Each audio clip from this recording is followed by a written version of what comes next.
दोस्तों, आज की सबसे पहली और बड़ी खबर। हंगामेदार रहा विधानसभा के शीतकालीन सत्र का पहला दिन। झारखंड विधानसभा के शीतकालीन सत्र का आगाज हंगामेदार रहा। पहले दिन की कार्यवाही शुरू होने से पहले बीजेपी के कई विधायक विधानसभा मुख्य गेट तक पहुंचे, जहां उन्होंने जमकर नारेबाजी और प्रदर्शन किया। हाथों में तख्ती लिए विधायक रिबिका पहाड़िया हत्याकांड के आरोपी को फांसी देने की मांग कर रहे थे। उत्तराखंड व यूपी की नीति को आधार बनाकर सुप्रीम कोर्ट जा सकती है झारखंड सरकार। झारखंड कर्मचारी चयन आयोग की संशोधित नियुक्ति नियमावली 2021 को झारखंड उच्च न्यायालय ने निरस्त कर दिया है। निरस्त करने के साथ सरकार की कार्यशैली को लेकर विभिन्न जिलों में अभ्यर्थियों का विरोध उठ खड़ा हुआ है। वहीं राज्य सरकार भी अपने बनाए नियमावली को बचाने की तैयारी में जुट गई है। सरकार हर विकल्प पर संभावना तलाश रही है। इस तलाश में एक विकल्प सरकार का सुप्रीम कोर्ट जाना है। खबरों की माने तो नियुक्ति नियमावली बचाने को लेकर झारखंड सरकार सुप्रीम कोर्ट का रुख करेगी। झारखंड में महिला के शव के टुकड़े करने की घटना के बाद अन्य अंगों की तलाश जारी। साहिबगंज जिले में एक महिला की हत्या कर शव के टुकड़े किए जाने की घटना के बाद सोमवार को पुलिस उसके अन्य अंगों की खोजबीन में जुटी रही। महिला के शव के लगभग 18 टुकड़े रविवार को बरामद किए गए थे। बताया गया है कि महिला के पति दिलदार अंसारी और परिवार के कई सदस्यों को इस वारदात को अंजाम देने के आरोप में गिरफ्तार किया गया है। यह घटना शुक्रवार और शनिवार की दरमियानी रात हुई थी। झारखंड में डीजीपी नियुक्ति विवाद, सुप्रीम कोर्ट ने कहा झारखंड सरकार 23 दिसंबर तक दे यूपीएससी को जवाब। उच्चतम न्यायालय ने झारखंड सरकार को निर्देश दिया है कि वह पुलिस महानिदेशक डीजीपी के पद पर अधिकारियों के नामों की सिफारिश के प्रस्ताव में मौजूद त्रुटियों को ठीक करने के लिए संघ लोक सेवा आयोग यानी यूपीएससी को जवाब दे। सुप्रीम कोर्ट ने यह निर्देश राज्य में नए पुलिस प्रमुख की नियुक्ति में हो रही देरी पर संज्ञान लेते हुए जारी किया है। केंद्रीय विद्यालय में शिक्षकों की बम्पर भर्तियां। केंद्रीय विद्यालय यानी केवीएस ने प्राइमरी टीचर, टीजीटी, पीजीटी समेत विभिन्न टीचिंग और नॉन टीचिंग पदों पर बम्पर वैकेंसी निकाली हैं। आधिकारिक नोटिफिकेशन के अनुसार इन पदों पर आवेदन की प्रक्रिया 6 दिसंबर से जारी है। इच्छुक और योग्य उम्मीदवार केवीएस की आधिकारिक वेबसाइट केवीएस संगठन KV संगठन.nic.in पर जाकर 26 दिसंबर तक इन पदों पर भर्ती के लिए अप्लाई कर सकते हैं। इस भर्ती अभियान के माध्यम से टीचिंग और नॉन टीचिंग पदों पर 6,900 रिक्त पद भरे जाएंगे। इन पदों के लिए मान्यता प्राप्त बोर्ड से 12वीं पास से लेकर मान्यता प्राप्त यूनिवर्सिटी से मास्टर डिग्री प्राप्त कर चुके उम्मीदवार आवेदन कर सकते हैं। आधिकारिक नोटिफिकेशन देखकर उम्मीदवार अपने अपने पदों की शैक्षिक योग्यता देखकर इन पदों के लिए अप्लाई कर सकते हैं। आरक्षित वर्ग के उम्मीदवारों को सरकारी मापदंड के अनुसार अधिकतम आयु सीमा में छूट दी जाएगी। साहिबगंज घटना पर बोले मुख्यमंत्री हेमंत सोरेन, इस तरह की घटनाओं को कुचलने पर हो जोर। झारखंड में श्रद्धा हत्याकांड जैसा कांड सामने आने के बाद से हंगामा बरपा हुआ है। अब इस जघन्य हत्याकांड पर झारखंड के सीएम हेमंत सोरेन ने प्रतिक्रिया दी है। उन्होंने इस तरह की घटनाओं को समाज के लिए चिंता का विषय बताया। इसके साथ ही सीएम ने सवाल किया कि क्या ऐसी घटनाएं दिल्ली, मध्य प्रदेश और उत्तर प्रदेश में ऐसी घटनाएं नहीं होती, झारखंड में ही हंगामा क्यों मचा हुआ है। झारखंड विधानसभा में साहिबगंज की रिबिका हत्याकांड पर जमकर हंगामा हुआ, जिसके बाद मुख्यमंत्री हेमंत सोरेन ने विपक्ष पर घटना को लेकर राजनीति करने का आरोप लगाया। सर्वे में बड़ा खुलासा, पढ़ना लिखना भूले स्कूली बच्चे।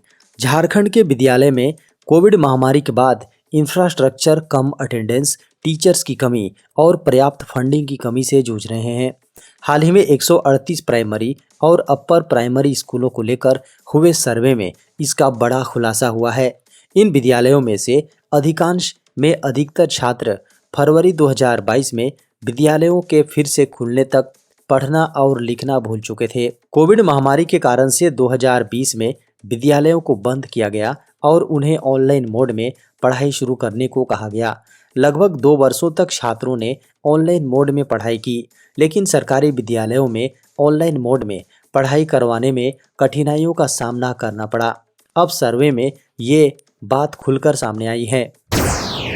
झारखंड में रेगुलर किए जाएंगे पारा शिक्षक, इतने शिक्षकों को मिलेगी अस्थायी नियुक्ति। झारखंड में प्राथमिक विद्यालयों में हजारों की संख्या में पारा शिक्षक, सहायक अध्यापक पढ़ा रहे हैं। ये शिक्षक सालों से स्कूलों में पढ़ा रहे हैं, लेकिन अभी तक उन्हें अस्थायी नहीं किया गया है। ऐसे शिक्षक को झारखंड में पारा शिक्षक के तौर पर जाना जाता है। वहीं अब इन पारा शिक्षक को बड़ा तोहफा मिलने वाला है, क्योंकि इन्हें अब अस्थायी नौकरी मिलने वाली है। प्राइमरी स्कूलों में पढ़ने वाले इन पारा शिक्षक को अब अस्थायी पढ़ाने वाले इन पारा शिक्षक को अब अस्थायी तौर पर नियुक्ति किया जाएगा। इसके तहत प्रथम चरण में 25,996 पदों पर पारा शिक्षकों की नियुक्ति की जाएगी। झारखंड के शिक्षा मंत्री जगन्नाथ महतो ने कहा कि पारा शिक्षकों को अस्थायी करने की जिम्मेदारी नियुक्ति विद्यालय प्रबंधन समिति या पंचायत को दी जाएगी। नियुक्ति के दौरान आरक्षण रोस्टर का पालन किया जाएगा। बताया गया है कि टीचर्स की नियुक्ति के लिए दिल्ली और गोवा के तरीके का पालन किया जाएगा। नियुक्ति के दौरान सिर्फ उन्हीं उम्मीदवारों को मौका दिया जाएगा जिन्होंने टेट एग्जाम क्लियर किया है और ट्रेनिंग पूरी की हुई है। आयुष्मान भारत योजना के तहत वंचितों को मिलेगा 5 लाख रुपए तक का मुफ्त इलाज। सरकार ने भारत के कमजोर तबकों को मुफ्त में इलाज मुहैया कराने के लिए आयुष्मान भारत प्रधानमंत्री जन आरोग्य योजना चलाई जा रही है। इस योजना से भारत के करोड़ों लोग जोड़े जा चुके हैं और स्वास्थ्य सेवाओं का लाभ ले रहे हैं। इस योजना के जरिए सरकार लोगों को 5 लाख रुपए तक की स्वास्थ्य संबंधी सहायता बिना किसी शुल्क के उपलब्ध कराती है। अब तक देश में 4.5 करोड़ लोगों को इस योजना के तहत लाभ पहुंचाया जा चुका है। सरकार ने वर्ष 2018 में इस योजना की पहल इस मकसद के साथ की थी कि इसके जरिए समाज के वंचितों को बेहतर सेवाएं मिल सकें। बीते दिनों केंद्रीय स्वास्थ्य मंत्री डॉक्टर मनसुख मांडविया ने संसद में इस योजना से जुड़ने वाले लोगों की संख्या और उसकी विशालता के बारे में बताया। 1 जनवरी से बदल जाएंगे बैंक के ये नियम। अगर आपने बैंक लॉकर लिया हुआ है या लेने की योजना बना रहे हैं तो यह खबर आपके काम की साबित हो सकती है। अगले साल की पहली तारीख यानी 1 जनवरी 2023 से लॉकर से जुड़े कई नियम बदलने वाले हैं। भारतीय रिजर्व बैंक यानी आरबीआई के संशोधित अधिसूचना के अनुसार बैंक लॉकर के मामले में मनमानी नहीं कर सकेंगे और ग्राहक को नुकसान होने की स्थिति में अपनी जिम्मेदारी से मुकर नहीं सकेंगे।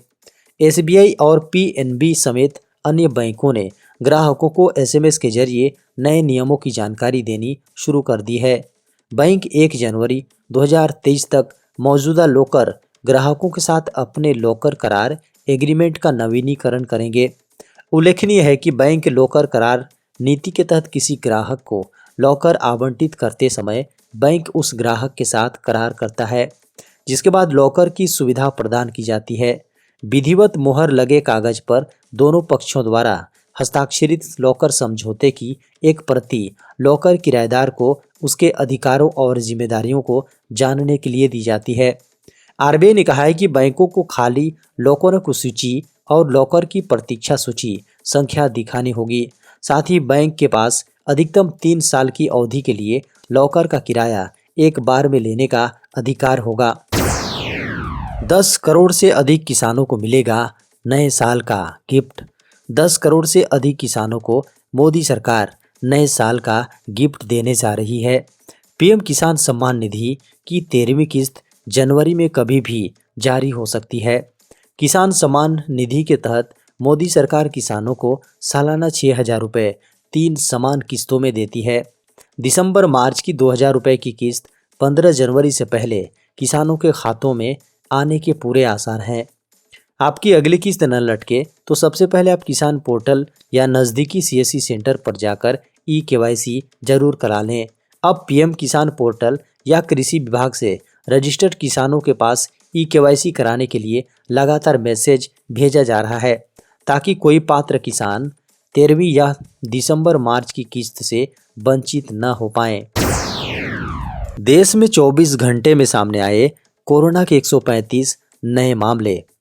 19 दिसंबर 2022 की सुबह 8 बजे केंद्रीय स्वास्थ्य एवं परिवार कल्याण मंत्रालय द्वारा जारी आंकड़ों के अनुसार पिछले 24 घंटों के दौरान देश में 135 नए मामले सामने आए।